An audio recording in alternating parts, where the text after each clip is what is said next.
In a recent interview with Inverse, Christian Bale discussed the possibility of reuniting with Christopher Nolan for a fourth Batman movie. "If Chris came to me and said, 'I've got a new story,' I'd be interested.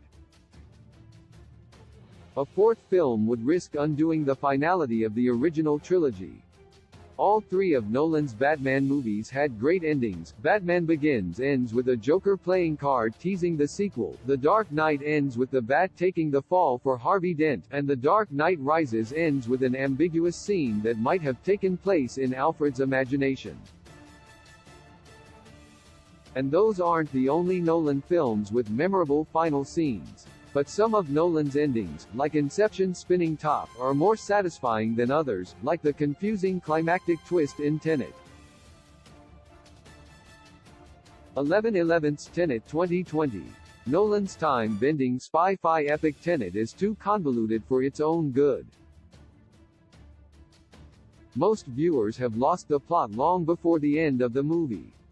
The protagonist learns that he is the mastermind behind Tenet, the time-traveling spy agency he's been trying to decipher for 2.5 very long hours, and that his future self recruited Neil in the past.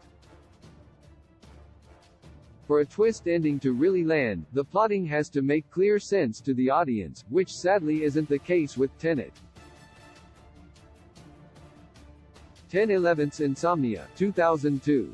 Nolan's most straightforward thriller, Insomnia, is a grisly murder mystery starring Al Pacino as a grizzled cop and an uncharacteristically unsettling Robin Williams as a reprehensible killer. As with many cat-and-mouse thrillers, Insomnia culminates in a tense shootout between the cop and the killer.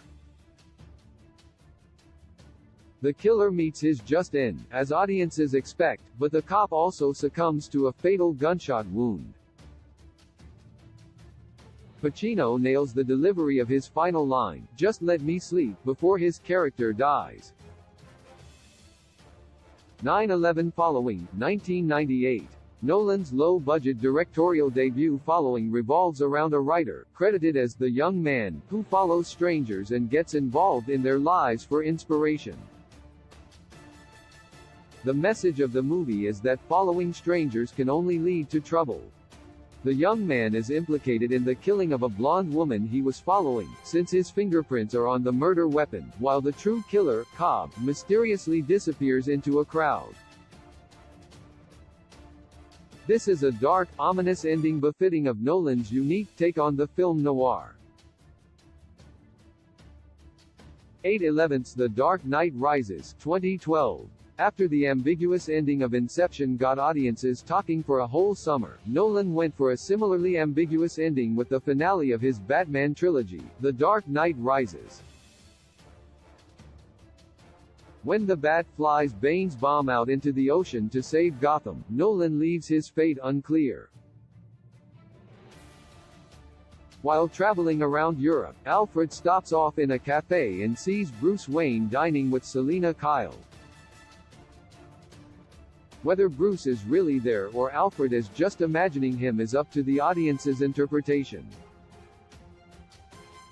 7/11's The Prestige, 2006. The most shocking moment in The Prestige is the twist reveal that working-class magician Alfred, the Professor, Borden pulled off the transported man trick by sharing an identity with his twin brother, while his rival, aristocratic magician Robert, the Great Danton Angier, has been pulling it off by cloning himself and killing the clones. The movie ends with Angier dying, the theater burning to the ground, and Borden being reunited with his daughter.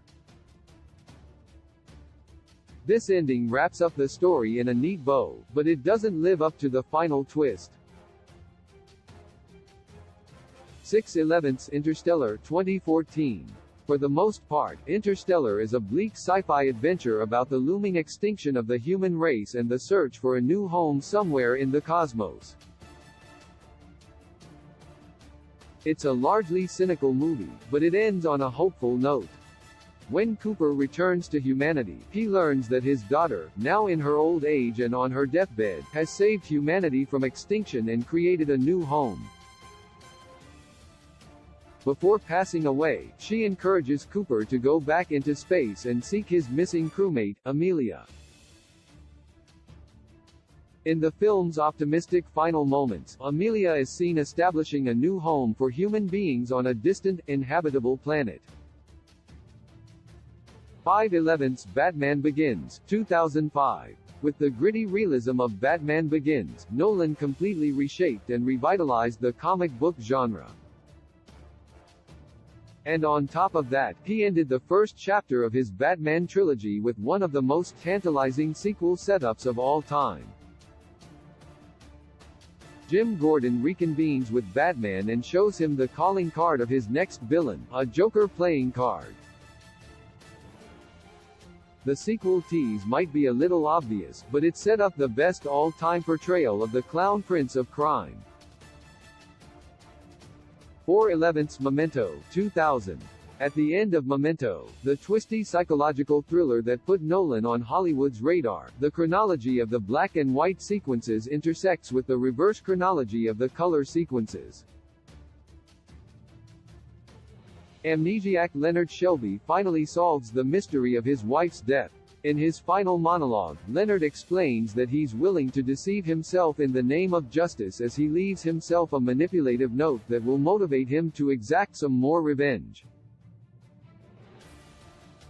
3/11's Inception, 2010. The image of Dom Cobb's spinning top quickly became one of the most iconic final shots in movie history after Inception arrived in theaters in the summer of 2010. Discussions of whether or not Cobb is still in the dream world at the end of the movie miss the point of the character's crucial decision. He walks away before seeing if the spinning top will topple over, because after everything he's been through, he doesn't care if he's in a dream or not, he just wants to spend time with his kids, projections or otherwise. 2/11's The Dark Knight, 2008. A huge part of what makes The Dark Knight the ultimate Batman movie is that it ends with a sacrifice that only Batman could make. The Caped Crusader agrees to take the blame for Harvey Dent's sinister crime so that Gotham can hold onto its image of their White Knight district attorney.